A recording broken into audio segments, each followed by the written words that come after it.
Toi, tu es encore sur le papier et l'écrit. Oui, bah en fait, qu'est-ce que ça change le fait d'écrire? Bah, ça me permet vraiment d'asseoir mon projet et de ça, vraiment de le matérialiser. Voilà, exactement. Ouais. Alors je me dis que sur le téléphone, si je le fais tomber, il va se casser, tout mon projet va disparaître, alors que là, sur du papier... Mais le Claude, hein, tu es au courant. Oui, non, d'accord. Non, mais je me fais l'avocat du diable parce que je suis comme toi. Voilà. Mais j'ai tellement peur de le perdre parce que je l'ai déjà perdu. Vous savez, j'étais présidente du Conseil représentatif des associations noires. C'est un sujet qu'on a beaucoup porté. Alors, je veux bien que ce soit différent dans le cadre de la relation jeunesse des quartiers avec la police. Mais finalement, la police, que ce soit les gilets jaunes, et on voit bien qu'il y a eu des interrogations, l'État, avec toutes les lettres majuscules, n'a pas su apporter des réponses qui rassurent en fait la population. Nous, ce qui nous intéresse, et c'est peut-être le paradoxe d'une foire d'art contemporain africain, nous, ce qui nous intéresse, c'est d'enlever la géographie de l'équation. C'est de parler de liens, c'est de parler de dialogue, c'est de parler de confrontation entre un continent, le reste du monde, et de regarder, d'analyser les regards croisés entre ce continent et le reste du monde. Oui, parce qu'en fait, l'Afrique est très mal racontée. Très mal racontée. Et d'ailleurs, je ne sais pas si elle a changé depuis ce temps, parce que quand on montre par exemple des images ou des vidéos sur l'Afrique, on a plus tendance à montrer la famine, on a plus tendance à montrer les enfants. Effectivement, c'est une réalité qu'on ne peut pas dénigrer, qui est vraie, mais on a aussi voulu dire à travers ces remarques que l'Afrique, ce n'est pas que ça.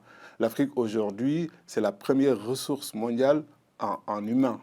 C'est le continent qui représente le plus de jeunes, donc forcément le plus de potentiel.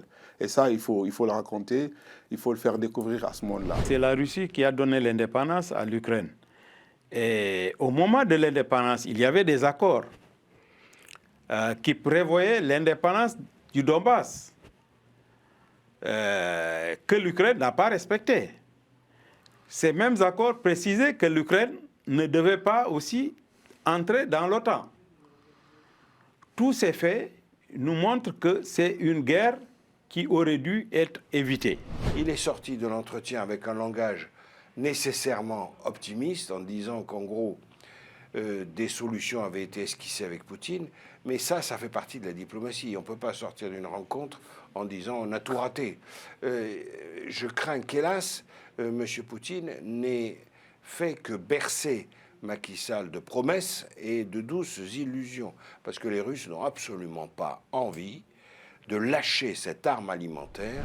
Ici, c'est le seul à être capable de politiser le football et c'est le seul qui soit capable de toucher au-delà, finalement, du sport, des gens qu'on n'arrive pas à toucher en politique. Les jeunes, ceux qui ne votent pas, des jeunes aussi issus à la fois des quartiers favorisés et de ceux qui ne le sont pas. Et donc, il a une capacité de rassemblement et d'influence. Ce que je dis toujours, par exemple, c'est que Mbappé, c'est à lui seul plus de followers sur les réseaux sociaux que la totalité des chefs d'État européens. Le Camerounais qui remporte la première étape, est-ce à dire que cette équipe nous réserve de nombreuses surprises?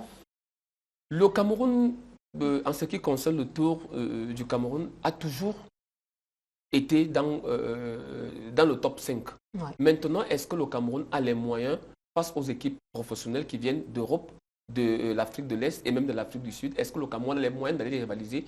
J'en doute. Après, être végétarien, on peut équilibrer l'alimentation végétarienne. Il y a juste un nutriment qu'on n'aura jamais en quantité suffisante, c'est les acides gras oméga 3 à longue chaîne, ce qu'on appelle l'EPA et le DHA, tout simplement parce qu'ils ne sont présents que dans les œufs en petite quantité pour l'EPA et que dans les poissons gras pour le DHA.